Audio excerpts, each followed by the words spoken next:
welcome in. It's time to kick off week 10 of the NFL season. I'm Gordo. That's right. You're here at the 312 Blitz, and it's time to get caught up on everything that's been going on with our Bears, especially that crazy, hectic, thrilling finish in Cincinnati last weekend, 47-42. Can we say, holy crap, where's the Tylenol? What a game. It was ugly, but it was a victory nonetheless, and there was a lot of good things that came out of that game. The defense and special teams was sure as hell not one of those, or either one of those, but there's a lot of great things offensively that we'll be able to talk about. So, what do we got going on today? We're going to be talking about that matchup this weekend against the Giants, especially, with our newfound offense, and talking about all the tweaks that hopefully the defense and special teams especially are hopefully making. But we've got new additions to the team. We've got an injury report we're going to have to talk about as we get ready. But it's all coming up here in just a few. But we need to get caught up on what happened over the weekend. Like we said, what a finish. What a signature comeback performance by Caleb Williams. Game-winning touchdown to Colston Loveland, his second of the game. A lot of people are saying breakout game. Yeah, you bet your bippy it was. Loveland and Kyle Monangai, seventh rounder Kyle Monangai, put together a hell of a game. And they were one of the reasons, along with Caleb Williams, great offensive line play for the most part. A lot of good things going on there. But unfortunately, with the good came some pretty ugly, ugly defensive play. Thankfully, the run defense was fantastic, but the passing game, oh my God. We did get a little bit of pressure. Montez Sweat had a sack. I believe C.J. Gardner-Johnson, our new addition that we'll talk about here in just a bit, even he was able to make an impact in his Bears debut.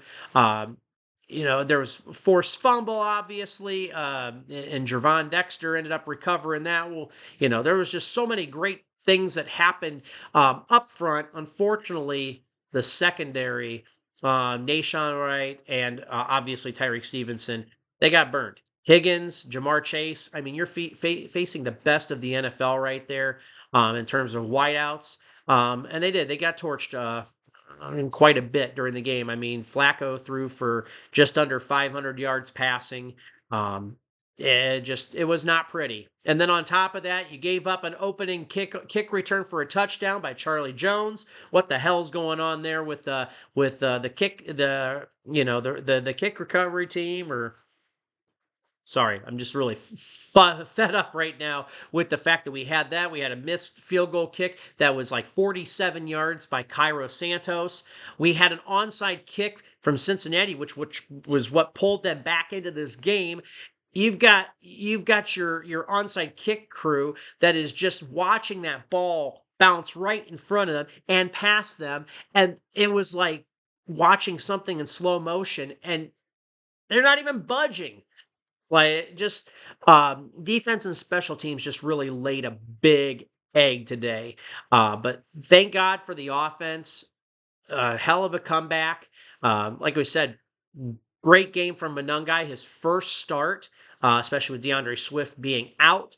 And then Colston Loveland sliding into that tight end one and just really opening up. And I think this is the start of something really good with those guys. Ben Johnson did a heck of a job scheming those guys. Hell, even Caleb Williams, guys, had 2 receiving touchdowns. Or no, excuse me, 1 receiving touchdown to go along with the 3 passing touchdowns. 4 tutties on the day by Caleb. But, DJ Moore ended up floating a pass right into the end zone for Caleb Williams for that touchdown. So it was great to see the creativity from Ben Johnson. Hopefully that will continue to keep rolling. This offense just continues to evolve. The energy from the team. It's even though they were down, even though special teams and defense did them no favors for the most part, they still found ways to keep the energy, keep the the morale and everything going, that they found a way to win. And that's been something that is been real noticeable about this Bears team this year. When they fall down, especially late in the game, this team is finding ways to win, coming back, snatching that victory from the jaws of defeat. Unlike the previous 2 years with Flus, where, we would give up a lead late and then we would just get our asses beat. And so it's totally different. Great vibe right now. 5-3, our beloved Bears, and back home, getting ready to face the G-Men. My top three, and I know there's a lot of people that feel the same way. But I know there's a few other people that have thrown, Caleb Williams in there. But my guys, Monangai, Colston, and the O-line. I mean, look at what the O-line was able to do. 176 yards on the ground for Monangai. Seventh rounder. This just shows you how deep the talent pool was for for running backs this year in the draft.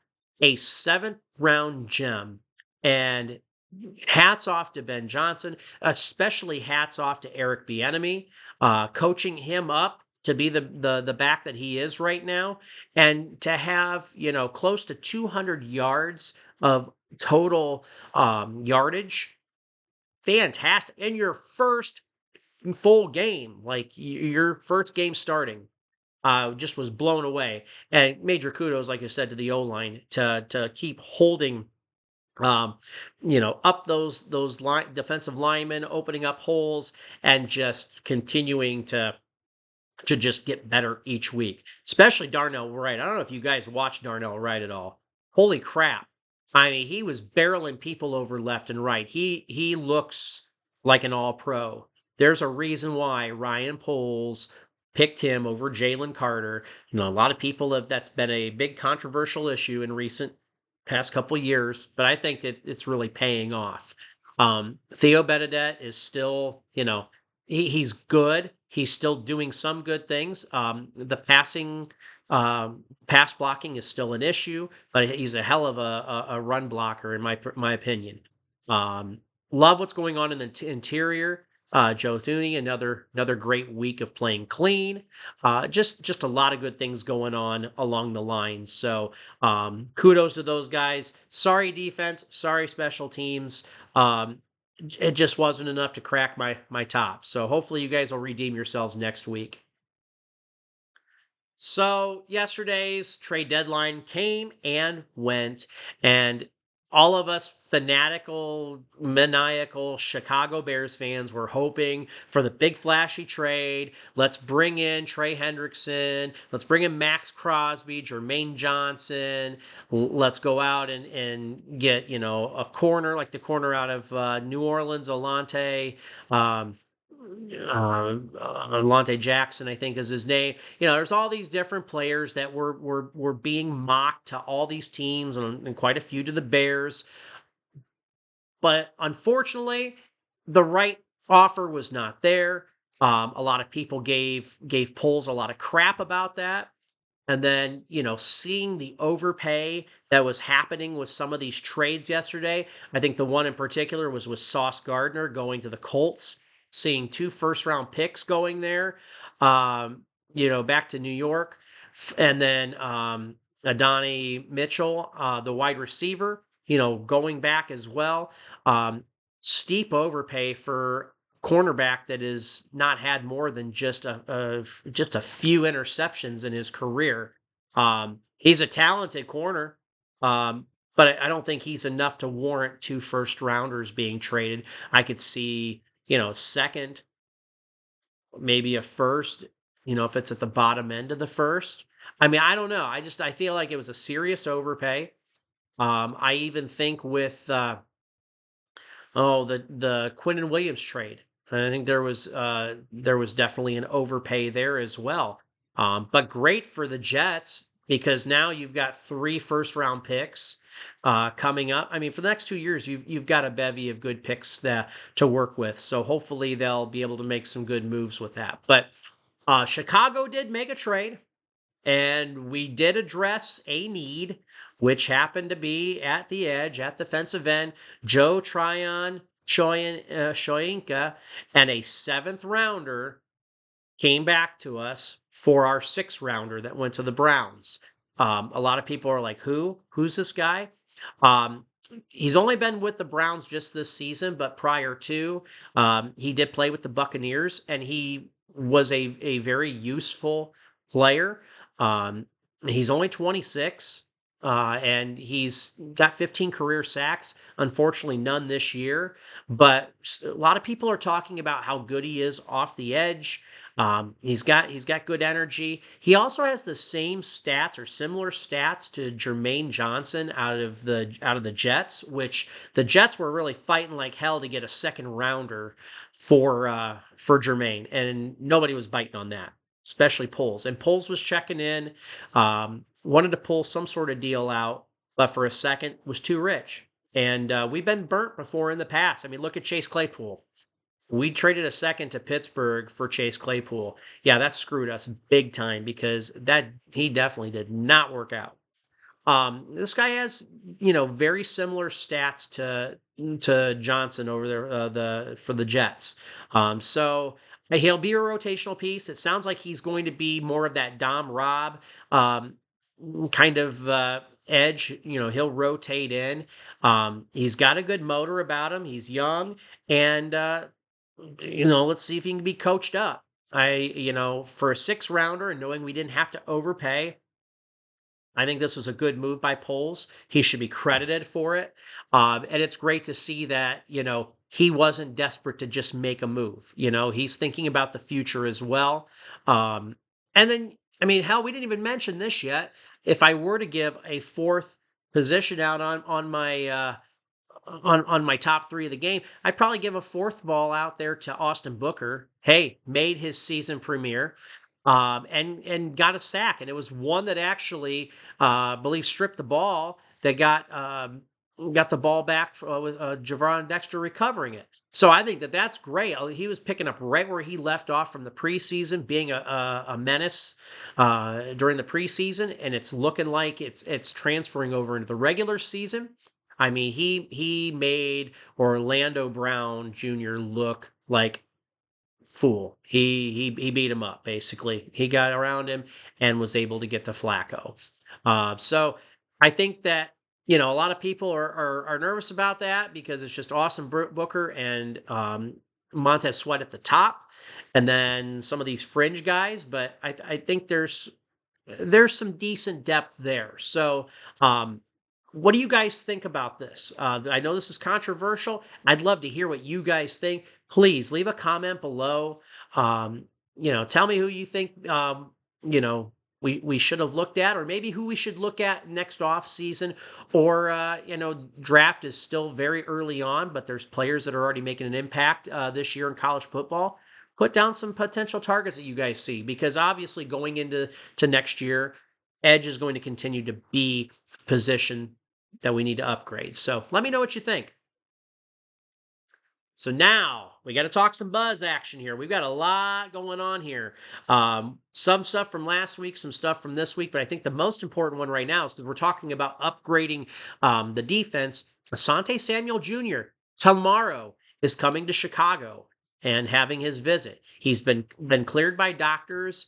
Now it's time to see if he's going to be cleared by NFL training staff and to see if he is ready for a game. Probably not this week, but if you've got a guy that is, like a week or 2 weeks out, and you're taking a flyer on him for the remainder of the season, and especially if you are looking to, get in as a wild card team, which I think the Bears are starting to shape up to be that if they can continue winning. This would be a very safe, low risk signing. And then if I'm the Bears and I see that I've got a guy here, and you've really built something good with him, and he's got a good impression, then you go and lock him up and get a good deal for him. But I would say if everything's looking good and he's displaying that he's recovered from his injuries, I say you don't let him leave Hallis Hall at all. Because right now, an Asante Samuel Jr. is going to be better than a Nick McLeod or even a Nashawn Wright, when you're talking your starting 2 corners. And if you can make that upgrade right there, that's going to be huge. Because we need depth right there, and we need good, solid, experienced depth. So I'm really hoping that things go well tomorrow. The Bears come away impressed, and they do not let Asante get on a plane and get the heck out of Chicago. Hopefully, he stays there and is working towards making his debut with the Bears. Last week, C.J. Gardner-Johnson, it was kind of a surprise signing just because of, kind of his background being kind of they call him like a bad boy type of, menacing kind of guy on the field, which I'll tell you what, physical guy. And he showed up on Sunday. I mean, he stepped right in, didn't miss a beat, and was one of the bright spots of the defense. Like I said earlier, getting a sack and, having some solid tackles. Only going to get better, I think, as the week goes on. So I'm impressed. I like what he's doing. He's got a great attitude. He wants to help the team. A lot of people say he's a type of cancer. Didn't really see that. Came away very impressed. So, what do you think about having CJ on the team? Leave your comments below. Cairo Santos.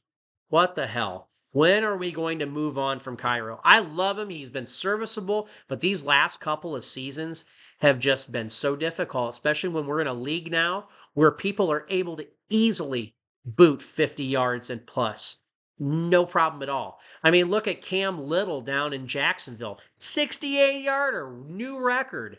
And he booted that. You've got guys that are kicking 55 and over, no problem at all.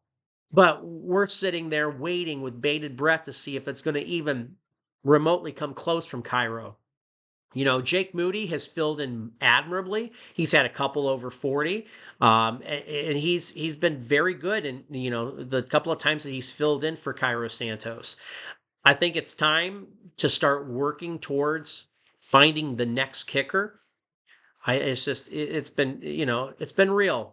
Been real nice having Cairo, because after we had issues with Double Doink and Eddie Pinheiro and all that, to bring in a steady presence like Cairo Santos was a breath of fresh air. But there's just been too many issues, and just looking like we're in a decline, and the Bears need to get ahead of this. So I think it's time.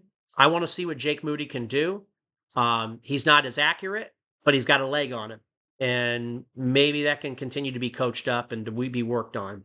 Speaking of coaching, Richard Hightower, I hope you lit into these guys after what happened on Sunday. Blocked, or the field goal miss. You had the kickoff return for touchdown. You had the onside kick that we should have gotten ourselves. This is ridiculous. The special teams has not been very good this year, period. The only one bright spot out of the special teams I thought yesterday was Torrey Taylor had like a 70-plus yard punt, booted that thing. And that's what we were looking for when we drafted him in the 4th round, is to be that kind of weapon that can just make a difference in field position. And that showed yesterday. So, dude, wow, awesome. But Hightower, you better get it together, because right now I feel like you are on the hot seat. And you can't tell me that Ben Johnson isn't thinking that already, because this is, what's happening with Richard Hightower, that's a reflection on Ben Johnson as well. And we already know right now that he is dialed in and is working hand in hand with each of his coordinators. So something needs to take place. We need to see a better performance out of special teams this coming weekend against the Giants. Oh, holy wow. George McCaskey, did anybody see when Nahshon Wright picked that pass off at the end of the game? Or to see the turnover there, and how George was so ecstatic. Even George McCaskey, who has been dealing with watching a lot of piss poor Chicago Bears play over the years, to see the energy, enthusiasm from him going around, hugging, high-fiving, dabbing up different people, from behind the scenes, the energy was electric. Even he knows that this is a different Bears team. He knows that the energy is different. it was just great to see that because with all the losing that this team has had, just finally start seeing bright spots and to finally see, yeah, because with owners especially, you know, they wear it pretty close to the vest. I feel, especially over the years with ours, but to see McCaskey just go absolutely bonkers. I hope we see more of that. I want to continue to see that energy just build and just, let it continue to spill over into the players because you got to believe the players are seeing this. They know it, they feel it. Um, and when that happens, when you're winning and when you've got that good momentum and good energy, that turns into wins and that's what successful teams need. So yeah, just happened to see that. I thought that was great, and then obviously we had another rendition of Good, Better, Best, and just seeing them do that together. Ben Johnson owns the locker room. And it's sacred for those guys, and they've got it. That's great to see that they've got control of the locker room. All right, so we got the G-men this weekend. I'm watching to see if we've got Colston, Loveland, and Kyle Monangai continuing to produce. Hey, do you think maybe we're going to see a little bit of Luther Burden on Sunday? We're going to check out the injury report here in a minute, but right now it looks like he is coming back from his concussion, and it sounds like he's hungry. He's ready to eat, just like the rest of these rookies have been doing, last week or so. And hopefully they can get him involved now that really the offense is starting to come together in its different dimensions. Like to see Monangai continue to be RB1. I don't know if DeAndre Swift is coming back yet for this week. If he is, I still think that Monangai should be your RB1 and that you can sprinkle in Swift, especially with anything that's passing related or anything where you're running to the outside. He's very good at doing that. So, but I want to see if this production is going to carry over. I'm hoping it's not just a 1 week, type of fluke. Let's see if we can continue to build on that as we go. And I want to also see like the passing defense. Now we're going to go face Jackson Dart, who's actually as a rookie been having a pretty good season. Just injuries have been really hurting the Giants. Losing Malik Neighbors for the season. Cam Scattaboo is out. So they've had some tough breaks here and there. So I want to see what this defense can do to stop the pass. I think they're going to do a good job of stopping the run. Sounds like they're going to be facing Devin Singletary on Sunday. Not really sure about Tyrone Tracy Jr., but sounds like Singletary is going to be the guy. So I'm thinking that they're going to, I think they'll have a pretty good hold on that, but I'm really more concerned about what's going to happen in the pass game. So hopefully, think they've made adjustments and hopefully it will trickle over into this game. So we're talking about the injury report. This is only for Wednesday. This is not what's happening on Friday. This is not the final list. This is just a day of rest for a lot of guys. So, seeing guys like Kevin Byard, TJ Edwards, everybody's freaking out about TJ Edwards because, that hamstring injury again. Grady Jarrett, who has just been non-existent, unfortunately, just been dealing with a lot. Obviously, DJ Moore and Roma Dunze, they've been beat up here and there. But, probably just need that day off or rest. Roschon Johnson, now this was good to see that he is back and is in a limited capacity. It'd be great to get another strong back in that running back room, which could be another reason why you didn't see the Bears go out and trade for a running back. But at the same time, if Roschon Johnson isn't ready to go, we saw Britton Brown on Sunday. And that was like his first regular season play and had a touchdown. A really nice looking touchdown, was unstoppable on that run. So I feel, even if Swift is out or even if Roschon is out, we're still in good hands with Britton Brown. Cole Kmet, he's suffered his concussion. He's been out. Might be making his return this weekend. Would love to see two tight ends like him and Loveland out there on the field. I think they can do some really, really good things in that 12-man set.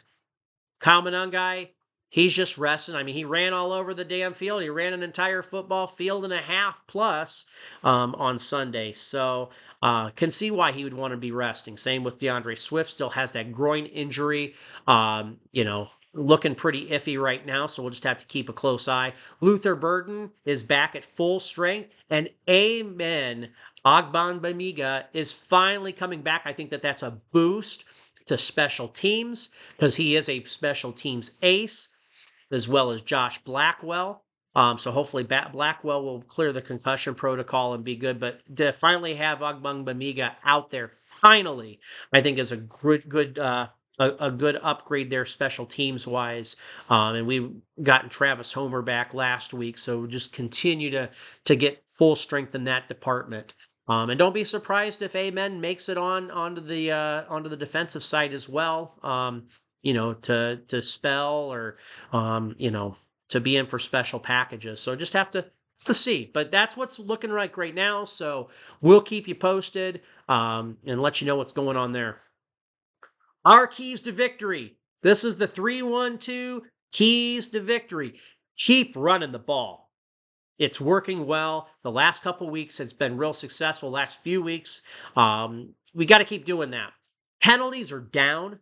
They were from like 11 a couple weeks ago to down to 7. Let's get a little more discipline there because, as we know, those penalties, especially those bigger ones, pass interference, those hands of the all those things, those are drive killers, and we don't need to be shooting ourselves in the foot and losing yardage over silly things, especially false starts. Still having some false start things here and there. Hopefully they can continue to work through those. Romadunze, you got to catch the ball, dude. I saw your dad the other day was making comments about how he thinks you should be traded out of Chicago because you're not getting the ball. Dude, you're getting the ball. You got to catch it. And I think Rome knows that. I think we all know that Rome knows that. The Bears did a really good a good diss towards Rome's dad by talking about how selfless he is, and he's not selfish. He's all about the team. He wants to win. He's all about being in a winning culture, winning environment. But with that, if you want to be wide receiver 1 on this team, if you want to be the guy, you got to catch the balls. And you had one in the end zone there on Sunday that should have been reeled in. Tricky or not, that was one that Caleb got in there to you, and Caleb even made it look known, like, what the heck? So we need to see Rome have a day on Sunday. Get back into it. Secondary, got to step up. Yeah, it was abysmal. Safeties and corners. Both sets right there. Got to get together. And then obviously, we talked about it a lot already. Special teams, you got to get your crap together as well. You cannot have the day that you had last Sunday. So enough's enough on that. Let's turn it around. Beat the G-Men Sunday, 1:00, Soldier Field. Let's see if we can get another win under our belts. Guys, that's it for this week. Stay tuned. Make sure you check us out at 312 Blitz on X. We do a lot of up-to-date posting there, sharing news, statuses, things like that. Make sure you like and subscribe to this. Like and subscribe to our X page. And we just want to continue to just build a really good community here, get it connected with other really good like-minded Bears fans, and just share in the beauty that is the Chicago Bears. I'm Gordo. That's it for today. We'll see you next time. And as always, bear down.